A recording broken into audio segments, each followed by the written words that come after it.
Students करेंगे exercise 5C और इसकी बेसिक लेवल का करेंगे क्वेश्चन नंबर 6। तो स्टार्ट करते हैं। A travel agency is planning for a holiday for a group of people. The agency receives quotations from two coaches companies, Maya Express and Great Holidays. Maya Express charges $15 for each person, while Great Holidays charges a fixed amount of $84 and an extra of $12 per person. If the total amount charged by each company is the same, find the number of people going on the holiday. अब यहाँ पर जो चीज़ हमारे पास नहीं है वो है, यानी जिसको हमने फाइंड आउट करना है, x जो है वो क्या है, वो हम कर लेते हैं नंबर ऑफ पीपल। ठीक है, ये हमारी पहली स्टेटमेंट है जिसको हम लेट करने लगे हैं। तो हम लेट करेंगे, हमारे पास जो नंबर ऑफ पीपल है वो नहीं है ना, तो हम उसको कर लेते हैं एज अ एक्स।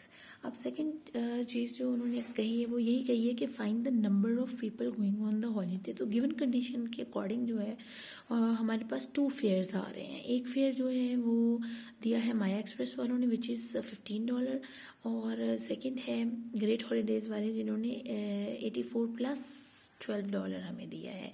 तो हम इसको गिवन कंडीशन से ही हमारे पास इसका क्वेश्चन आएगा जिसको हम चल के सॉल्व करने वाले हैं। तो गिवन कंडीशन जो हमें दी हुई है उन्होंने ईच पर्सन की जो चार्ज कर रहे हैं वो, सॉरी मेरी राइटिंग थोड़ी सी आज बहुत ख़राब सी आ रही है।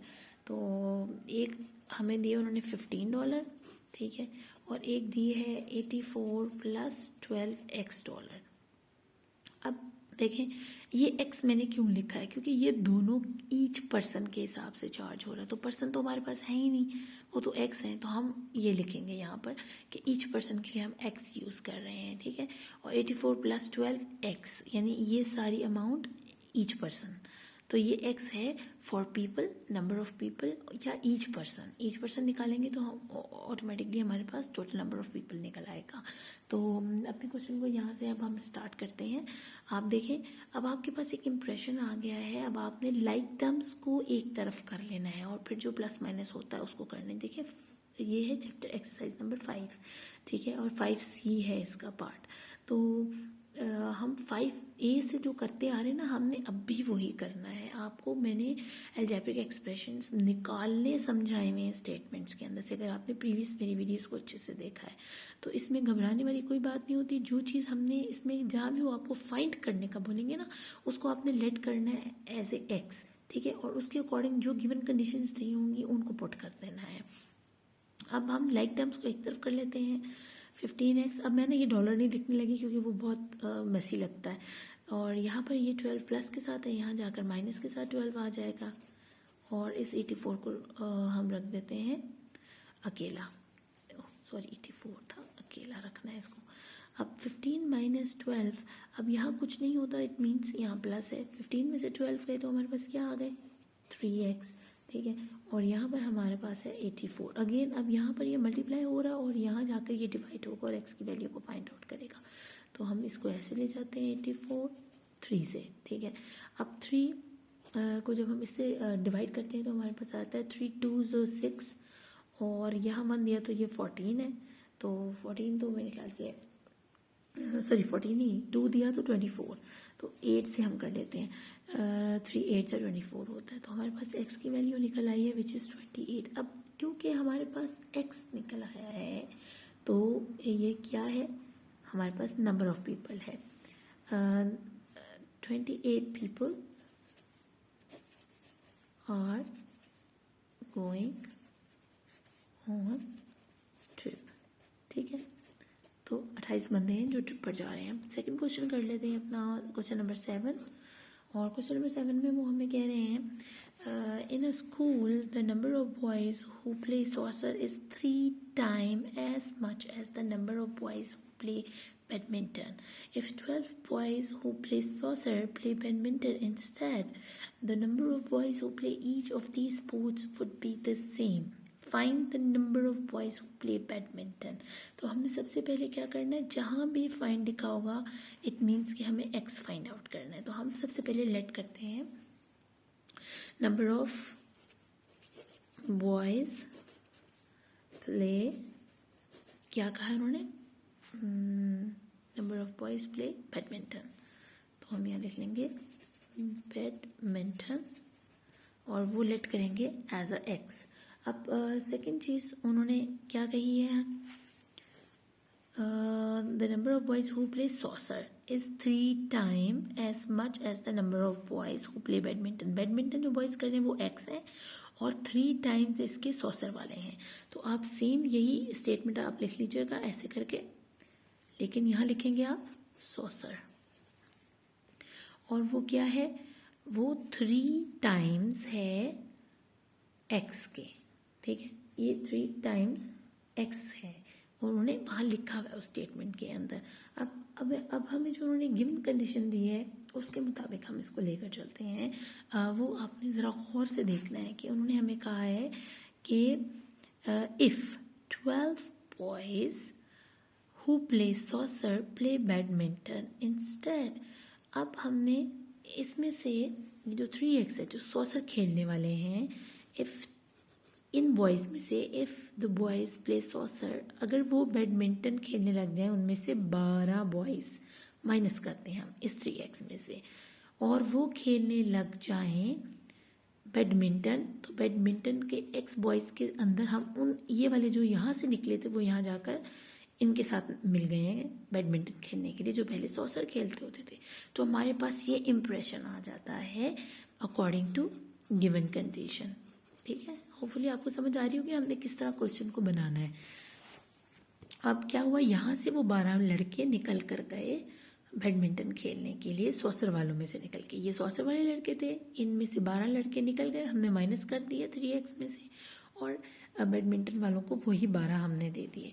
अब हम लाइक टर्म्स को एक तरफ करेंगे, 3x, ये x यहाँ प्लस में पड़ा यहाँ माइनस में आ जाएगा, ये माइनस वाला इधर जाएगा तो प्लस में चला जाएगा, तो ये +12 अगेन +12, यहाँ आ गया 24, यहाँ आ गया 2x, क्योंकि ये 3x में से x माइनस हुआ था। अब इस 24 के लिए x की वैल्यू फाइंड आउट करनी है हमने, तो 24, ये 2 यहाँ मल्टीप्लाई हो रहा है, यहाँ जाकर डिवाइड होगा, 2 1 2, 2 2 4, तो यहाँ गया 12, तो x की वैल्यू हमारे पास क्या निकल आई 12। अब हमने बता देना है कि ये 12 बॉयज़ हैं जो कि खेल रहे हैं बैडमिंटन, तो number of boys 12 boys are playing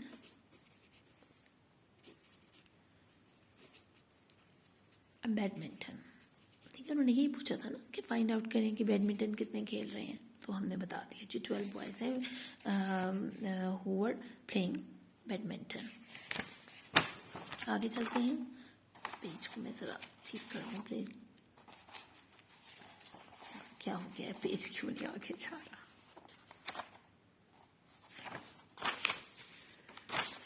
actually मैं इस टाइम बहुत आहिस्ता से बात कर रही हूँ क्योंकि हम 2 ढाई 3 बजे का टाइम है ये, और मेरे लिए फिर ना बहुत प्रॉब्लम हो जाती है अगर बहुत शोर हो जाता है, यहाँ पर ना खामोशी होती है काफ़ी ज़्यादा।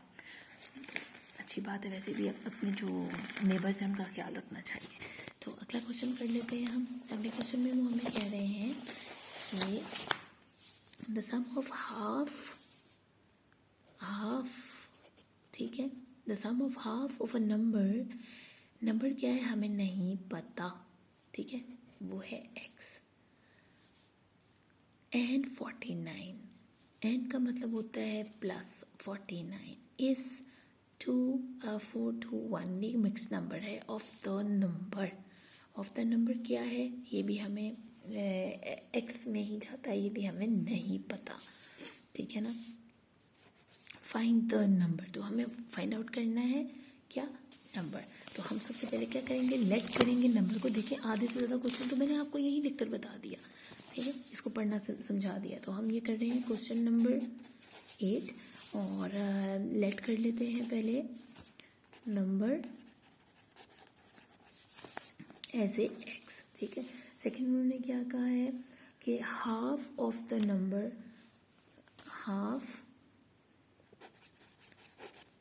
ऑफ द नंबर वो क्या है, हाफ x, क्योंकि यहाँ देखिए अभी मैंने आपको बताया था हाफ ऑफ अ नंबर हमें नहीं पता क्या है, तो वो भी एक्स है, तो ये हाफ एक्स इसके साथ लगेगा। एक एक्स ये लग गया जो हमने यहाँ लगाया, और एक एक्स जो है हाफ के साथ लग गया। अब आगे आपने ये प्लस वाला जो है हम आगे गिवन कंडीशन में जाके देंगे। पहले हमने दो नंबर्स को अरेंज कर लिया है, अब हम गिवन कंडीशन देंगे।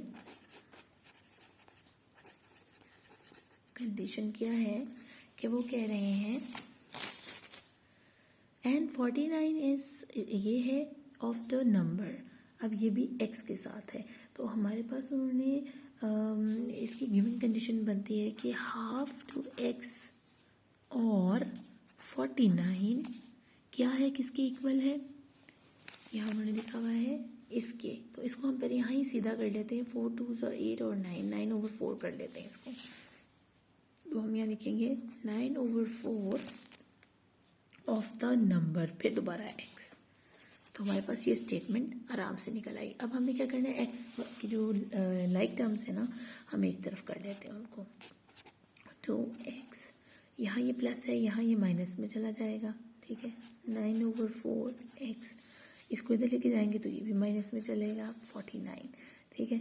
अब हमने क्या करना है, इन दोनों के सॉल्व करने के लिए, इनको माइनस है बीच में, इनको सॉल्व करने के लिए, माइनस करने के लिए हमें डिनोमिनेटर को सेम करना है। तो जब हम डिनोमिनेटर सेम करते हैं, या 2 को 4 बनाएं या 4 को 2 बनाएं, तो 2 को 4 बनाना आसान है, इसको हम 2 से मल्टीप्लाई करवाएंगे, जिससे हम नीचे से मल्टीप्लाई करवाएंगे उसी फैक्टर से ऊपर से भी मल्टीप्लाई करवाएंगे। अब ये दोनों डिनोमिनेटर सेम हो गए, 2 2 4 और ये भी 4। तो हम एक दफ़ा इसको लिखते हैं, 1 2 2 -9x, ठीक है, इन दोनों के साथ x है, और इक्वल करते हैं -49 के। अब 2 में 9 में से 2 निकले तो हमारे पास आ गया -7x/4 इक्वल होता है -49 के, ठीक है। अब हमने इस स्टेटमेंट को, क्योंकि ये x इसके साथ लगा हुआ है ना, तो हम इस 4 को यहाँ एक साथ नहीं लेके जा सकते, तो हम इस पूरी फ्रैक्शन को उठाकर यहाँ लेके जाएंगे। और जब भी फ्रैक्शन अपनी जगह छोड़ती है, दूसरी तरफ जाती है, तो स्वैप हो जाती है, ठीक है। तो हम क्या करते हैं, पहले हम इस माइनस को माइनस से काट देते हैं और फिर इसको इधर मूव करवाते हैं। x = 49, आप यहाँ ले जाकर भी इसको माइनस को माइनस से काट सकते हैं, वो कोई प्रॉब्लम नहीं है। तो 7 नीचे आ जाएगा, 4 ऊपर चला जाएगा, ये स्वैप हो गई, ठीक है। ये माइनस यहाँ आ गया, तो माइनस माइनस से काट दें, 7 1 7 7 7 49। तो ये दोनों आपस में क्या हो रही है, मल्टीप्लाई हो रही है। 7 4 हमारे पास होता है 28, ठीक है। तो x की वैल्यू हमारे पास क्या निकल आई, 28। तो हम कहेंगे कि जो नंबर था 28 इज़ द नंबर, क्योंकि हमें वो उन्होंने यही पूछा है ना कि फाइंड द नंबर, तो हम बता रहे हैं जी 28 इज़ द नंबर। बहुत आसान क्वेश्चन है, बस आपने स्टेटमेंट को ध्यान से पढ़ना है और इसको याद कर लेना है। जिस तरह मैं आपको समझा रही हूँ, इसी तरह आपने ऐसे ऐसे समझ के खुद ही से स्टेटमेंट तैयार कर लेनी है। गिवन कंडीशन जो है ना, कंडीशन बनाना आपके लिए ज़रूरी है। कंडीशन ही वो क्वेश्चन है जो आपको इनमें दिया हुआ है। अब आगे बढ़ते हैं। When a number is multiplied by 4 before subtracting from 68। अब ये बिफोर जो है ना, इसको आपने ज़हन में रखना है। पहले बिफोर से पहले जो कुछ उन्होंने कहा है उसको आपने करके दिखाना है। When a number is multiplied by 4, number हमें नहीं पता क्या है, नंबर हम कंसीडर करेंगे एज अ एक्स, उसको आप मल्टीप्लाई करेंगे 4 से तो वो बन जाएगा 4x, ठीक है। ये बहुत आसान है।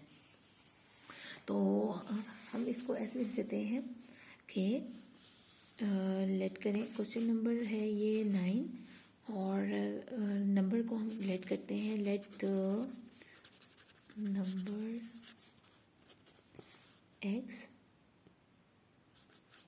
ठीक है, और इसको हम मल्टीप्लाई करवा रहे हैं विद 4, ठीक है। तो ये क्या बन रहा है, 4x, ठीक है। ये हमारे पास निकल कर आ गया है इसका। अब इसके आगे वो कह रहे हैं हमें बाय 4 बिफोर सब्ट्रैक्टिंग फ्रॉम 68। अब हमने इसको सब्ट्रैक्ट करना है विद 68, ठीक है। इसको हम यहाँ देते हैं सब्ट्रैक्ट सेकंड, उन्होंने ये बात की है ना हमें, तो हम करेंगे 68 - 4x। आगे हम वो क्या कह रहे हैं, the result obtain is the same as 3 times the sum. अब हमें सम बताना है, sum of the number again x and 4 find the number. अब फिर फाइंड द नंबर, तो हमने पहले x निकाल लिया है ना, नंबर ये सेम ही बात हो रही है, तो हम पहले ही निकाल चुके हैं। अब हमें वो कह रहे हैं कि सम ऑफ द नंबर आप निकालें, सम ऑफ द नंबर, वो हमारे पास क्या है, एंड 4 है ना, तो उसको हमने 4 में प्लस करना है। तो नंबर हमारे पास है x, एंड का मतलब है प्लस, और लिखेंगे 4, ठीक है। और गिवन कंडीशन हमें उन्होंने क्या दी हुई है,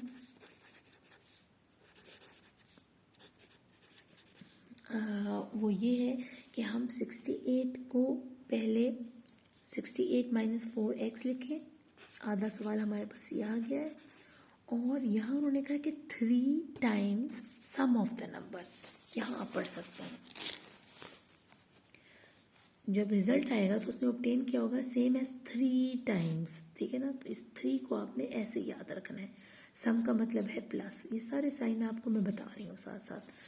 तो हम इसको ऐसे लिखेंगे 3x + 4, क्योंकि ये सम वाला है ना, तो 3 टाइम का सम निकलेगा, तो इसको हम ऐसे लिख कर आएंगे। अब पहले हम अपनी ब्रैकेट को खोल लेते हैं। हमारे पास पूरा इंप्रेशन आ गया गिवन कंडीशन में। जब भी गिवन कंडीशन हम करेंगे तो हमारे पास पूरा क्वेश्चन आ जाएगा। लाइक टर्म्स को अलग कर लेंगे, लेकिन पहले हम इस ब्रैकेट को ओपन कर लेते हैं। 68 माइनस 4x इक्वल 3x, तो 3x और प्लस 3 4 12। अब लाइक टर्म्स एक तरफ होंगी, 68 ये 12 प्लस में पड़ा है, यहाँ माइनस में आ जाएगा, और ये माइनस में पड़ा है तो यहाँ प्लस में चला जाएगा।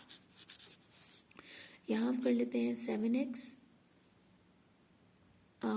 बल्कि हमें 68 को उधर लेके जाना चाहिए था, ये ऐसे कर लेते क्योंकि x वाली वैल्यू इधर ही रहे तो ज़्यादा बेहतर है। यहाँ -4 है, ये प्लस से पड़ा है, तो यहाँ आ जाएगा -3x, ठीक है। और 68 यहाँ प्लस में है तो यहाँ माइनस में चला जाएगा, और ये +12 पड़ा हुआ है। अब हम इसको सॉल्व करते हैं। माइनस माइनस प्लस होता है तो हमारे पास आ जाता है 7x, फिर माइनस के साइन के, और माइनस प्लस माइनस, और तो ये हमारे पास आ जाएगा 68 में से तकरीबन 12 निकल जाते हैं, तो हमारे पास आ जाता है 56। और माइनस का साइन लगाएंगे क्योंकि 68 के साथ माइनस है और 68 बड़ा है। अब इस x की वैल्यू फाइंड आउट करने के लिए 7 जाएगा नीचे 56 से मल्टीप्लाई होने डिवाइड होने के लिए। अब ये भी माइनस है, ये भी माइनस है, आप पहले माइनस को माइनस से काट दें और फिर 7 का टेबल पढ़ें तो 7 1 7, 7 8 56 होता है। तो x 7 8 8 7 56, हाँ जी 56 ही होता है। आ गया 8, तो हमारे पास x की वैल्यू क्या निकली है 8, और यही उन्होंने हमसे पूछा था 8 इज़ द नंबर। अब अगला क्वेश्चन करते हैं हम। क्वेश्चन नंबर 10 है हमारे पास। क्वेश्चन नंबर 10 कर लेते हैं। अ man is 6 times as old as his son. 20 years later, the man will be twice as old as his son. Find the age of the man when his son was born. हमने क्या चीज़ मालूम करनी है? Find the age of man. तो हम find the age of man की तरफ जाने से पहले अपना स्टेटमेंट को अगेन रीड आउट करते हैं केयरफुली, क्योंकि वहाँ हमसे पूछा गया है पहले a man is 6 times as old as his son। अब मैन पहले ही 6 गुना बड़ा है as old as his son, अपने बेटे से। तो अभी इसको करने का तरीका ये है कि हम लेट करते हैं एज, सन की हमें एज नहीं पता ना, सिर्फ वो फादर के बारे में बात कर रहे हैं, तो हम सन की एज ले लेते हैं। लेट सन एज या एज ऑफ सन लिख लेते हैं, एज ऑफ सन x, ठीक है। और इसके मैन की एज जो है, मैन्स एज इक्वल कर लेते हैं 6 टाइम्स x हो, यानी 6 टाइम्स का मतलब होता है मल्टीप्लाई x, तो 6x 6x, तो वो है 6x। आगे वो हमें कह रहे हैं कि 20 साल के बाद आफ्टर 20 years एज कितनी हो गई है उसकी, उसके बाप की एज कितनी हो गई है और सन की एज कितनी हो गई है, ये हमने बताना है। तो आफ्टर 20 years हमारे पास जो एज ऑफ सन है, हम x को 20 से वो करवाएंगे, क्या कहते हैं, प्लस कर लेते हैं, x + 20, ठीक है, और x 6x + 20, दोनों 20-20 का आ गया ना, दोनों के बारे में उन्होंने 20-20 साल का कहा है। 20 years later, तो प्लस ही करना है ना, the man will be twice as old as his son. अब इस ट्वाइस का मतलब है 2। अब ये है गिवन कंडीशन, पहले हमने अपना ये उतार लिया, अब हम इसको लेकर जाएंगे गिवन कंडीशन के अकॉर्डिंग। सबसे पहले हम यहाँ लिख लेंगे, अब हमने क्वेश्चन को तैयार करना है। जब भी हम गिवन कंडीशन करते हैं ना, जो भी हमारे पास ज़रूरी चीज़ें होती हैं वो हमने उतार ली हैं। तो हमारे पास है किसकी एज, बाप की एज मौजूद है 6x + 20, और जो इक्वल है अपने बेटे की, लेकिन ट्वाइस, 2 गुना, ठीक है। अब 6x + 20, पहले इसको सॉल्व करेंगे ताकि हम इसको नॉर्मलाइज करके लाइक टर्म्स को लेकर चल सकें। तो 6x + 20 को एज इट इज़ लिख लेते हैं भाई, 2x + 2 20 40। अब लाइक टर्म्स लेते हैं, 6x और 2x को यहाँ लाए तो ये माइनस हो गया, ठीक है, और प्लस यहाँ था 20 तो यहाँ जाके माइनस होगा, +20 -20, यहाँ हमारे पास आ गया 20 और यहाँ पर हमारे पास आ गया 4। ये 4 जाएगा x की वैल्यू को फाइंड आउट करने, यहाँ मल्टीप्लाई हो रहा था, यहाँ जाके होगा डिवाइड, ठीक है। 4 1 4, 4 5 20, तो x की हमारे पास वैल्यू की निकल आई 5। अब बात यहाँ ख़त्म नहीं होती, उन्होंने कहा है कि find the age of man when his son was born. अब उसका बेटा जब पैदा हुआ ना, तब बताएं उस आदमी की उम्र क्या थी। ये तो 20 साल बाद के हमने पता किया ना, अब 20 साल वापस पीछे जाना है हमें, तो हम वो 20 साल कैसे वापस पीछे जाएंगे, बड़ा आसान तरीका है। हमारे पास क्या रखा हुआ है, मैन्स एज क्या है, ये उस वक्त की एज है जब अभी बच्चा पैदा हुआ है, ठीक है। तो अब हम इसके ज़रिए नहीं, हम इसके ज़रिए से अपना क्वेश्चन आंसर जो है वो फाइंड आउट करेंगे। तो हम करते हैं फाइंड मैन्स एज, एक्स की वैल्यू हमने निकाल ली है, यहाँ लिखा हुआ है 6x -5, तो x की वैल्यू क्योंकि फाइंड आउट निकला, ये -5 आप कहेंगे भाई ये -5 कहाँ से आया, तो ये हमें 5 हमने लेना है यहाँ पर, क्योंकि हमने इस 5 को क्या कंसीडर किया हुआ है, एज कंसीडर की है ऑफ अ सन, कि वो 5 साल का हो गया है। अब हमने उसको वापस लेकर जाना है, किस तरह, 6x के साथ फिर हमने 5 की वैल्यू डालनी है यहाँ पर, ठीक है, -5, 6 5 30 -5, तो हमारे पास क्या निकला, age of man 25 years, man's age when his son was born, ठीक है। तो वो उसकी एज थी 25 साल, यानी यहाँ पर 25 साल उसकी उम्र थी और वो 6 गुना बड़ा था अपने बेटे से, ठीक है ना। तो ये इस क्वेश्चन को सॉल्व करने का आसान से आसान तरीका जो हो सकता है वो मैं आपको समझाने की कोशिश कर रही हूँ, कि आपने इस स्टेटमेंट को बड़े आराम से पढ़ना है, तसल्ली के साथ पढ़ना है और प्रैक्टिस करनी है। प्रैक्टिस के बगैर आप कभी भी ये नहीं कर पाओगे। आपको प्रैक्टिस हो कि मैंने इन वर्ड्स में से नंबर्स कहाँ से निकालने, जैसे ट्वाइस में से 2 निकालना है आपको, ठीक है, और टाइम्स का मतलब होता है कि मल्टीप्लाई करें, ठीक है, मल्टीप्लाई करें, और find the age of a man है तो वो x आपको रखना है। अब यहाँ पर 6 है लिखा, तो ये 6 टाइम्स करना है, तो 6 टाइम्स x करना है। तो बस आपने इन स्टेटमेंट को अच्छे से सीखना है कि आपने इसमें से किस तरह एक्सट्रैक्ट करना है अपने क्वेश्चन को। आगे चलते हैं, moon cake with 2 egg yolks cost $2 more than a moon cake with 1 egg yolk. अब यहाँ चक्कर क्या चल रहा है अभी, उन्होंने दो तरह के केक हैं। एक केक के ऊपर तो सिर्फ एक जर्दी वाला केक है, यानी अंडे की सिर्फ एक जर्दी येलो कलर की योक लगी हुई है, और एक केक है जो कि उस एक जर्दी वाले केक से महंगा है, और उसकी कॉस्ट जो है तकरीबन $2 है, और उसके ऊपर कॉस्ट $2 ज़्यादा है, $2 नहीं है, एग योक वाले से $2 ज़्यादा महंगा है वो, और उसके ऊपर 2 अंडे की जर्दियाँ लगी हुई हैं। The cost of 6 moon cake with 2 eggs yolks and 5 moon cakes with 1 egg yolk is 130.80 cent। अब $130.80 के ये सारे केक्स बनते हैं। 6 moon cake with 2 egg yolk और 5 moon cake with 1 egg yolk. तो हमने इसमें से फाइंड करना है क्या, cost of moon cake with 2 egg yolk. अगर 2 एग योक की हमें कीमत पता चल गई तो उससे $2 माइनस करने से हमें पता चल जाएगा कि 1 एग योक वाले की प्राइस क्या है, उसकी कॉस्ट क्या है। तो हम सबसे पहले जो है इसका लेट करेंगे कि हमारे पास एक्स हमने कहाँ से पकड़ना है। हमारा जो एक्स है वो हम किस चीज़ में से लेंगे। तो हम कॉस्ट ऑफ 1 योग जो है एग, पहले उसको एक्स कंसीडर कर लेते हैं, इसको हम एक्स बना लेते हैं, ठीक है, और इसको हम 2x के साथ लेकर चलते हैं, ठीक है ना, x+2 लेकर चलते हैं। असल कीमत हमें नहीं पता है साथ। तो क्वेश्चन नंबर कर लेते हैं, अगले पेज पे कर लेते हैं, पेज के अंदर पूरा नहीं आएगा ना, तो यहाँ पर कर लेते हैं। क्वेश्चन नंबर हमारे पास है ये 11, और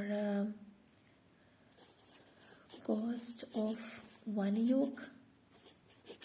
अब वो मून शून लिखने की इतनी ज़रूरत नहीं है आपको, 1 योग और 2 योग का ज़्यादा मसला है, बस वो लिख लें। कॉस्ट ऑफ 1 योग केक, उसको हम लेट कर रहे हैं x, और कॉस्ट ऑफ 2 योग केक, तो वो है x, असल कीमत नहीं पता, प्लस $2 एक्स्ट्रा वो चार्ज कर रहे हैं। तो इसके बाद हम चलते हैं, उन्होंने जो कहा है कि 6 केक जो हैं वो 2 योग वाले हैं और 5 केक जो हैं वो 1 योग वाला है, तो वो भी हम लिख लेते हैं यहाँ पर। कॉस्ट ऑफ 6 है ना 2 योग वाले, 6 केक विथ 2 योग्स, वो है तकरीबन 6। ये वाला जो हमारे पास है वो हमने यहाँ डालना है, ठीक है ना, 6 केक्स है ना, ये 6 हम यहाँ से लेंगे और 2 योग वाले का नंबर हम यहाँ से पकड़ेंगे, x+2, ठीक है। और इसी तरह कॉस्ट ऑफ 5 केक्स विद 1 योग, वो है हमारे पास 5x, ठीक है। अब हमें यहाँ ये ब्रैकेट करने की ज़रूरत ही नहीं क्योंकि और कोई नंबर तो है नहीं, तो हम इसको एज इट इज़ लिख लेते हैं। अब जो गिवन कंडीशन हमारे पास है ना, जो कुछ हमारे पास था हमने वो सब यहाँ लिख लिया है, ठीक है, कि हम इसको लेकर क्वेश्चन बना सकते हैं। तो गिवन कंडीशन के अकॉर्डिंग अगर हम देखें कि इन दोनों को टोटल करने से जो हमारे पास अमाउंट आती है ना, वो तकरीबन आती है $130.80। तो हम इन दोनों को इधर लिखेंगे, इन दोनों स्टेटमेंट्स को इस तरफ लिखेंगे और इस तरफ इक्वल करेंगे 130.8। तो सबसे पहले लिख लेते हैं 6x+2, और इसके अंदर फिर अगेन हम करते हैं 5x प्लस ये वाला। अब ये सारी स्टेटमेंट हमने यहाँ लिख ली। अब इन दोनों केक की मिलाकर जो रकम बनी है ना, वो बनी है $130.80, ठीक है। आप डॉलर लिखना तो लिख ली, मर्जी आपकी। अब पहले हम इसको नॉर्मलाइज करते हैं, 6x plus 6 2 12 plus 5x equal 130.80। अब इनमें से जो x वाले हैं ना उनको एक तरफ, और जो कांस्टेंट नंबर है उसको हम उधर ले जाते हैं। 6x प्लस 5x 130.80, और यहाँ ये प्लस के साथ 12 पड़ा हुआ है, यहाँ जाएगा तो माइनस हो जाएगा, -12। इनको प्लस किया तो हमारे पास आ गया 11x यहाँ आ गया 130 में से 12 गए तो हमारे पास आता है तकरीबन 118 आ जाएगा, 118.80 सेंट। अब x की वैल्यू फाइंड आउट कर लेते हैं। ये 11 मल्टीप्लाई हो रहा है, यहाँ जाके डिवाइड होगा। ये आप शुरू से करते आ रहे हैं, बार बार बताने की मुझे ज़रूरत है ही नहीं। आप इसको चाहे कैलकुलेटर से कर लें, चाहे आप इसको ऐसे रख के कर लें, ठीक है। मैं ज़रा इसको कवर करूँगी जल्दी क्योंकि 30 मिनट्स की ऑलरेडी ये वीडियो हो गई है। तो मैं इसको, क्योंकि मुझे तो पता है ना कि इसका आंसर क्या आता है, तो ये आएगा 10.8। अगर 11 की टेबल से हम इसको करें तो 10.8 हमारे पास जो है x की वैल्यू निकल आई है। अब हमें बताना है कि कॉस्ट ऑफ 2 योग केक क्या है। तो हम इस देखें 2 योग केक वाला ये है हमारे पास नंबर, ठीक है ना, यानी ये 2 योग वाला, ये तो 6 वाले हैं ना। हमने सिर्फ अकेले का पूछना कि अकेले एक केक की क्या कीमत है। तो हम यहाँ लिखेंगे x + 2, x की जगह उसकी वैल्यू डालेंगे, वो है 10.80 सेंट, प्लस अगर ज़ीरो लिखना है तो लिखे, नहीं लिखना तो ना लिखे, कोई मसला नहीं है, 2।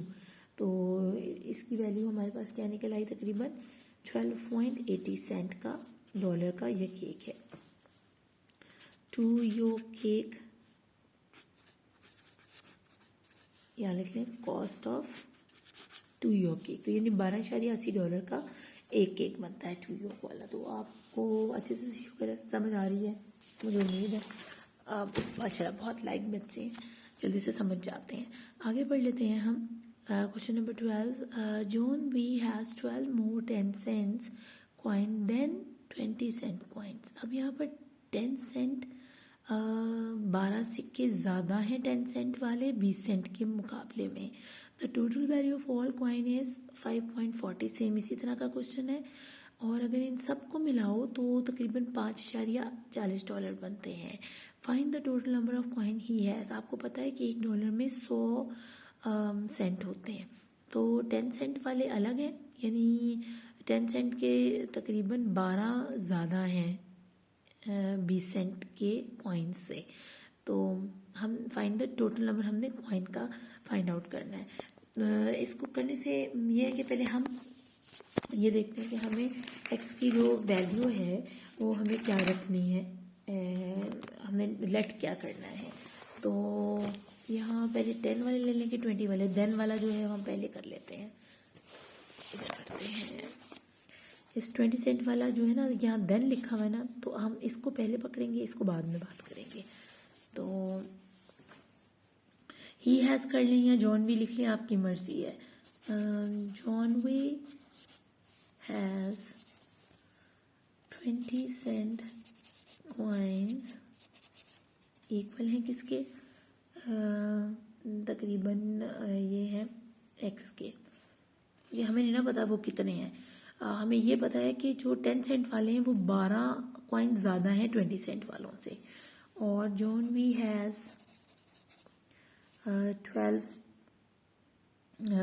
10 सेंट कॉइन्स इक्वल है x, एक तो वो उसके बराबर भी है और उससे 12 ज़्यादा भी हैं। अब आगे हम इसकी गिवन कंडीशन में जाकर इसको सॉल्व करते हैं, इसका इम्प्रेशन बना लेते हैं, क्या बनता है इसके क्वेश्चन जो है हमारा। तो क्वेश्चन में उसने हमें ये कहा है कि जो 20 सेंट वाले हैं, यानी ये 20x जो हैं, 20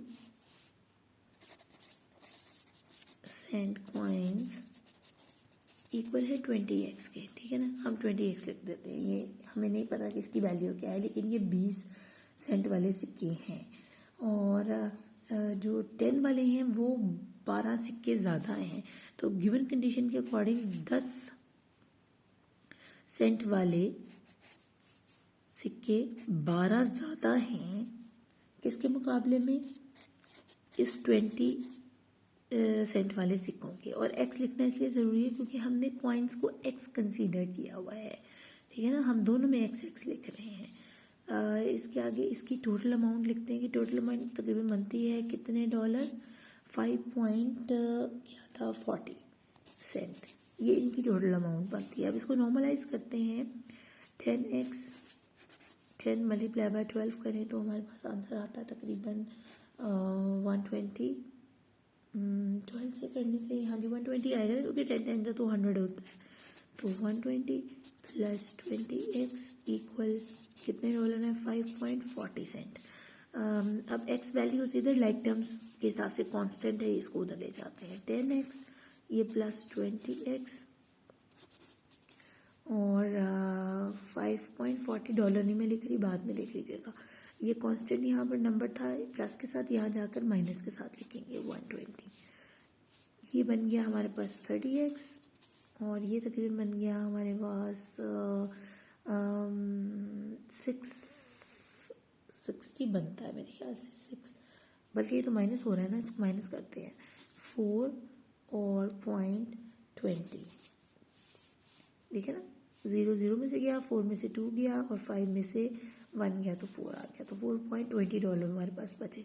अब x की वैल्यू फाइंड आउट करनी है तो 4.20 को 30 से हम करेंगे और इसको 0 0 से काट देते हैं। 3 1 3 और 1 इधर गया तो 12 आ गया। 3 4 12 तो हमारे पास बनता है 14। x की वैल्यू आ जाती है हमारे पास 14। तो हमारे पास अब x की वैल्यू को फाइंड आउट करने के बाद ये x की वैल्यू आ गई हमारे पास। उन्होंने हमें कहा है कि फाइंड करें total number of coins he has. अब टोटल नंबर बताना है, क्योंकि हम दोनों में कंफ्यूज थे, दोनों ही हमारे पास एग्जैक्ट वैल्यूज नहीं थी। तो एक की हमें पास आ गई, अब दूसरे की भी आ जाएगी। तो फाइंड द टोटल नंबर ही पूछा ना जी, नंबर ऑफ कॉइन्स। तो वो तकरीबन बनता है, हम इन्होंने दिया था x + 12। तो हम x की वैल्यू हमने फाइंड आउट क्या की है 14 + 12। तो ये 14 और 12 जो है प्लस करें तो ये बन जाता है 40 14 बल्कि उन्होंने हमें ये कहा था कि 2 जो है ना 2 ज़्यादा है। देखिए ना, the total value of his coin is find the total number of coin he has. Fusion has 12 more 10 cent coins than 20 cent coins। The total value of coins. अच्छा हाँ, हमने इस x को भी ऐड नहीं ना किया। 2 x है ना हमारे पास, एक है ये x है, एक ये x है। पूरे को हमें लिखना है, टोटल नंबर हमें मालूम करना है प्लस x। तो प्लस 14 2 दफ़ा x आया हमारे पास, तो हम 2 दफ़ा 14 ऐसे ना ही लिखे हैं। अगर ऐसे भी लिखना है तो ठीक है, नहीं तो आप 2 के साथ लिख ले। तो इस लाइन को मैं दोबारा कर लेती हूँ। ये 2x है ना हमारे पास, तो x प्लस किया तो हमारे पास आ गया 2x + 12। अगर हम ऐसे भी करें तो ठीक है, कोई मसला नहीं है। 2x + 12 सॉरी x की तो मैंने वैल्यू डाली नहीं है, x की वैल्यू आती है 14। ऐसे करके 2 14 से हमारे पास आ जाता है 2 1 2 और 2 4 8 + 12। हाँ जी, तो ये हमारे पास आ जाएगा तकरीबन 10 और 4 40 बनता है। तो ये हमारे पास टोटल नंबर ऑफ कॉइन्स क्या आ गया। यानी अगर हम ये भी करते हैं ना, देखिए 14 और 14 28 होता है, ये 12, लेकिन क्योंकि x हमें इस तरह लेकर चलना है तो बेहतर ये है कि हम इसी तरह ही कर लें। टोटल नंबर ऑफ कॉइन, तो टोटल नंबर ऑफ कॉइन्स क्या है, उसके पास 40 कॉइन्स हैं। तो ये था हमारा क्वेश्चन नंबर 12। होपफुली आपको इसकी अच्छे से समझ आई होगी। और सॉरी अगर मैं आपको कहीं थोड़ी सी कंफ्यूज अगर हो जाती हूँ, क्योंकि अभी इस टाइम देखिए रात के 3 बज रहे हैं और मैं आपके लिए जो है ना वीडियो बना रही हूँ, और मुझे अभी सुबह स्कूल भी जाना है, तो मेरे लिए काफ़ी प्रॉब्लम होती है सुबह उठने में। तो मेरे लिए दुआ कीजिएगा कि अल्लाह मुझे हिम्मत दे, मैं आपको अच्छे तरीके से आसान तरीके से समझा सकूँ और आप कामयाब हों पूरे मार्क्स लेके। अल्लाह आपका हामी और नासिर हो, अल्लाह ने के पास।